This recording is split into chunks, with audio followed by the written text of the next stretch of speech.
Assalamualaikum warahmatullahi wabarakatuh.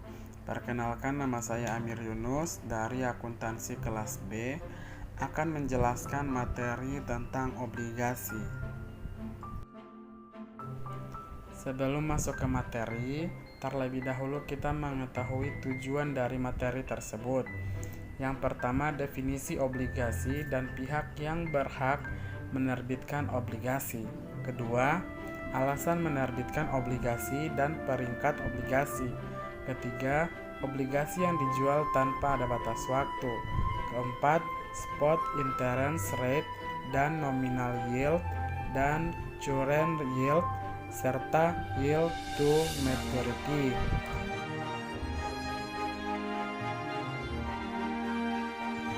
Baik, kita langsung masuk ke materi. Yang pertama, definisi obligasi.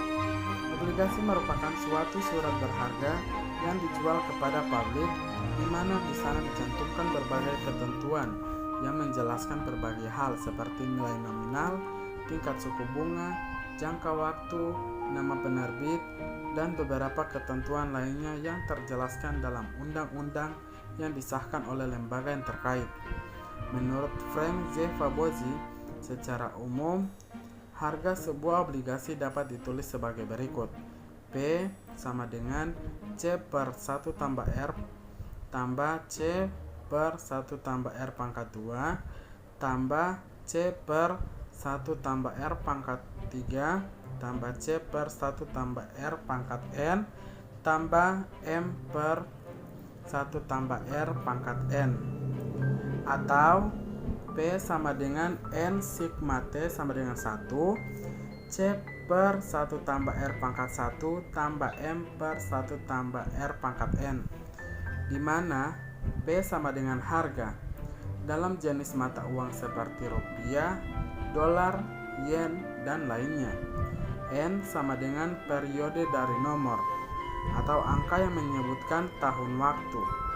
C sama dengan kupon pembayaran setengah tahunan atau semanual kupon payment dalam mata uang. R sama dengan periode suku bunga.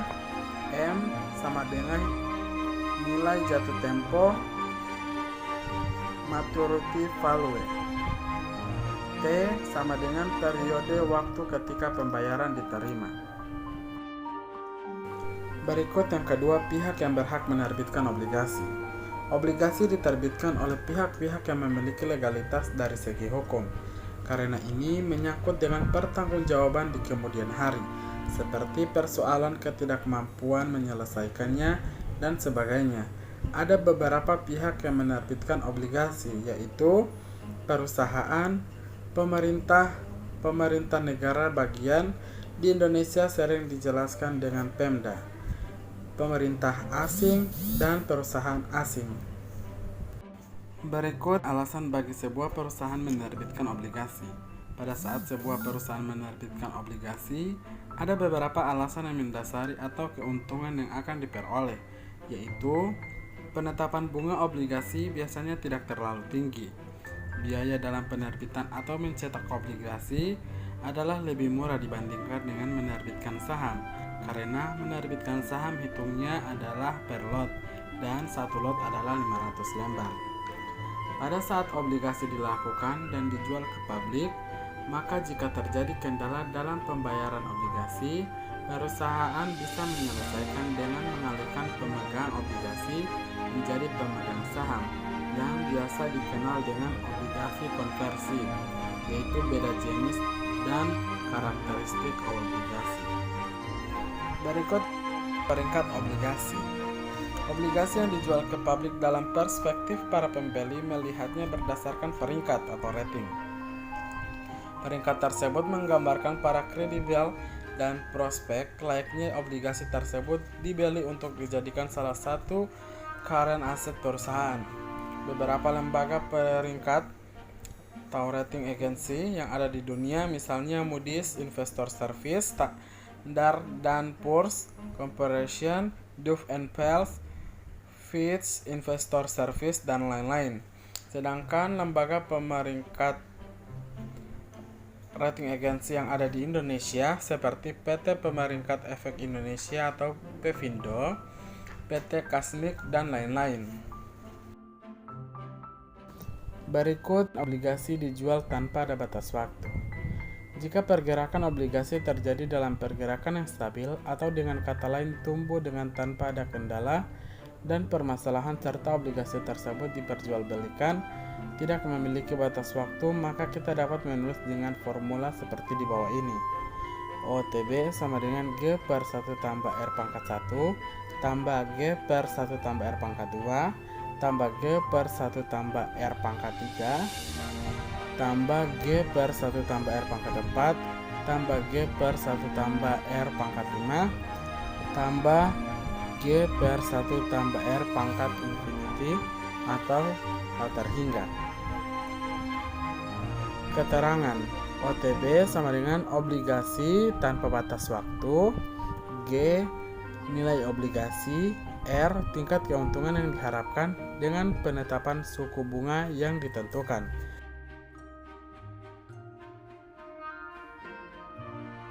Berikut Spot Interest Rate. Spot Interest Rate merupakan tingkat bunga dari obligasi yang hanya mempunyai satu arus kas bagi pembeli obligasi tersebut. Obligasi dengan satu arus kas seperti ini sering disebut juga dengan zero coupon bond dan pure discount bond. Berikut nominal yield dan current yield. Yield merupakan hasil yang diperoleh dari menginvestasikan sejumlah dana pada suatu obligasi. Nominal yield merupakan tingkat bunga atau kupon dari suatu obligasi. Berikut yield to maturity. Yield to maturity adalah keuangan yang diperoleh seorang investor dalam membeli commercial paper, yaitu obligasi pada harga pasar saat ini, dan selanjutnya menahan obligasi tersebut hingga waktu deadline atau jatuh tempo tiba. Adapun rumus untuk menghitung yield to maturity adalah P sama dengan C1 per 1 tambah Y pangkat 1 tambah C2 per 1 tambah Y pangkat 2 tambah C3 per 1 tambah Y pangkat 3 tambah Cn per 1 tambah Y pangkat N tambah T1 per 1 tambah Y per pangkat N. Keterangan P sama dengan harga obligasi saat ini, C sama dengan pembayaran kupon untuk setiap tahunnya, Y sama dengan yield to maturity, Tn sama dengan nilai jatuh tempo. Di beberapa buku teks manajemen keuangan lainnya, yield to maturity dihitung dengan penggunaan formula yang berbeda, seperti yang terdapat dan dikemukakan oleh Bambang Wiranto dalam buku Dasar-dasar Pembelajaran Perusahaan, yaitu sebagai berikut. C tambah F kurang P per N per P tambah F per 2, di mana C sama dengan bunga tahunan dalam rupiah, F sama dengan harga nominal dari obligasi atau jumlah yang akan ditetapkan pada akhir umurnya, P sama dengan harga pasar, N sama dengan umur obligasi.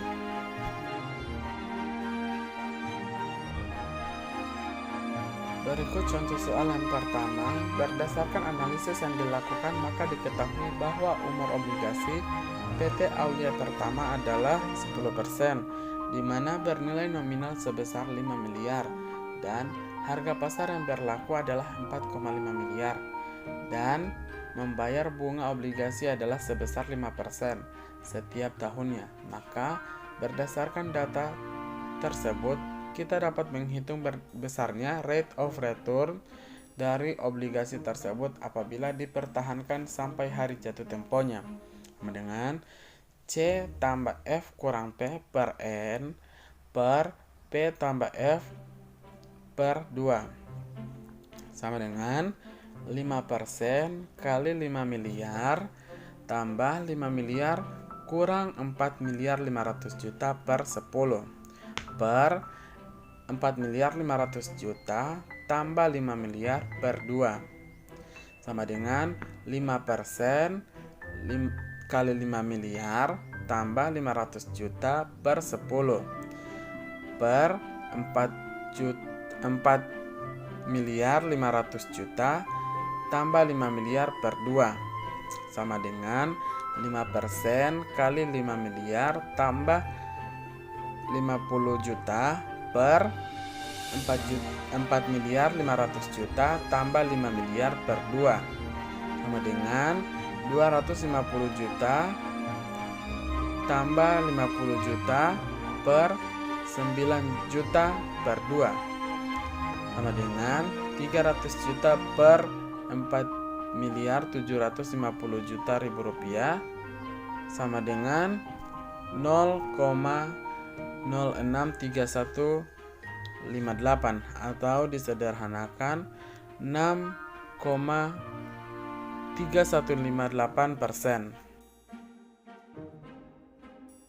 Berikut contoh soal yang kedua. Seorang manajer pada PT Serikat Mulia melakukan analisis terhadap sebuah obligasi yang diketahui umur dari obligasi tersebut adalah 15 tahun dengan nilai nominalnya 25 miliar dan harga pasar yang berlaku yaitu 24.500.000.000. Bunga obligasi yang dibayarkan sebesar 5,5% setiap tahunnya.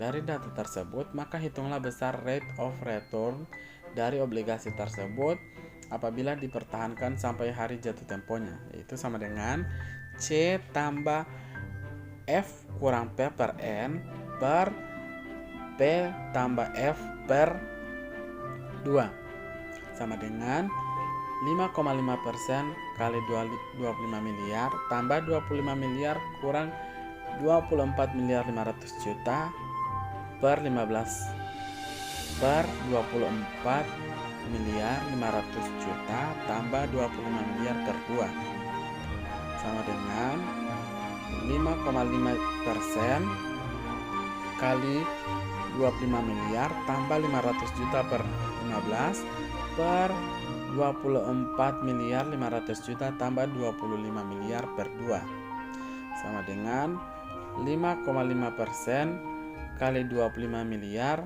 tambah 33.333.333 rupiah 33 sen per 24.500.000.000 tambah 25 miliar per 2 sama dengan 1.375.000.000 tambah 33.333.333 rupiah 33 sen per 49.500.000.000 per 2 sama dengan 1.483.333 rupiah 33 sen per 24.750.000.000